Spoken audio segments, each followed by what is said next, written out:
Hi, welcome to Fluketronic, and welcome back to the Exploring the Copper Flute series. Today we're going to take one step back and two steps forward, hopefully. We're going to go back to a couple lessons ago where we looked at the scales, two easy scales for the Copper Flute, the C minor scale and the D minor scale.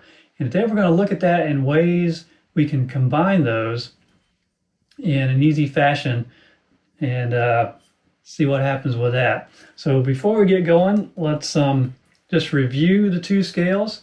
So we'll start with C minor first.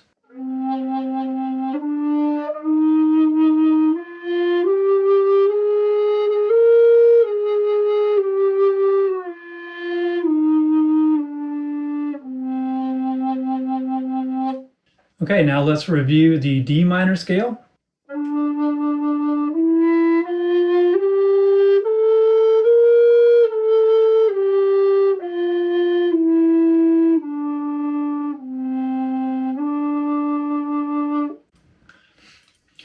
Okay, you put those together and you get the kind of almost chromatic, missing a few notes that we saw last lesson.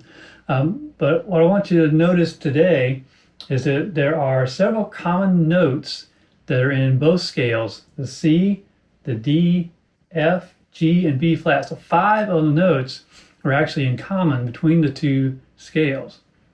Okay, so the other thing I want you to notice is the keys we talked about. So back in those previous two lessons, we said that once you know the notes of a particular scale, you know the notes that you can play in a lot of different keys. So I'll show you those charts again.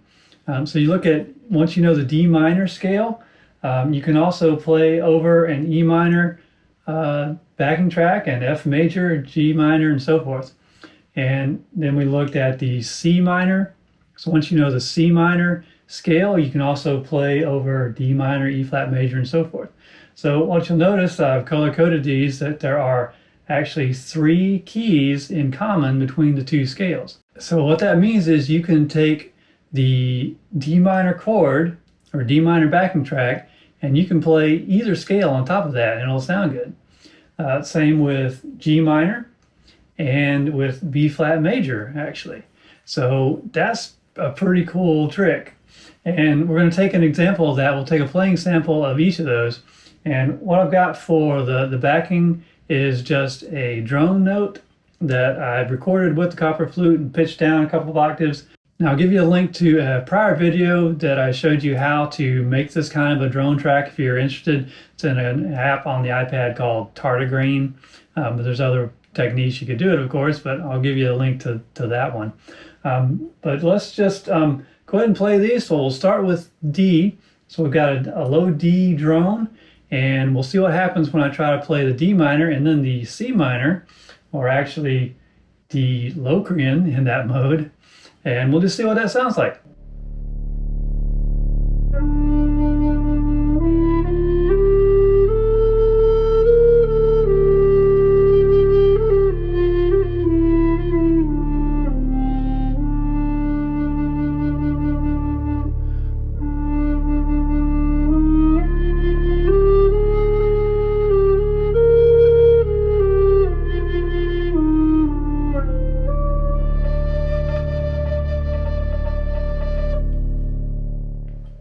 Okay, that was D minor. Let's see what happens with G minor.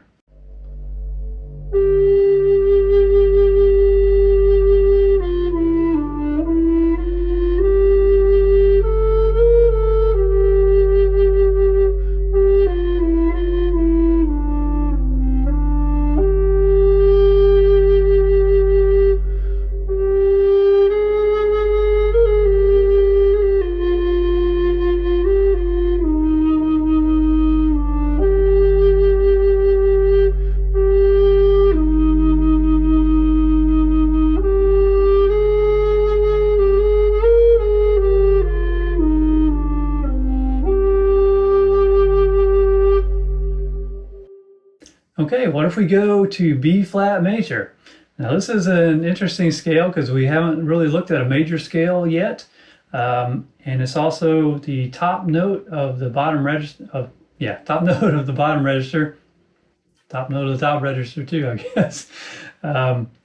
So that's your root note. So all your notes are really below the root unless you go up into the upper octave. But we'll just do a little octave right now. So let's see how that goes.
Okay, so there is an easy way to combine the notes of our two scales that we have seen. Now, I want to really make this point if you didn't catch it. What this means is that for these three keys, D minor, G minor, and B flat major, there really is not a wrong note on the flute. So all those notes in C minor and D minor scales, they're all the notes that you can get with the normal fingerings. So not counting the three oddballs. So there really is not a wrong note. So that's pretty cool. So I'm going to give another playing sample, and we'll go back to D minor this time, and we won't worry about trying to stick to a particular mode, but let's just see what happens when you just don't worry about it.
Okay, let me know what you think about this idea. If you have a favorite of one of the keys, talk about that in the comments. Thanks, and we'll catch you next time.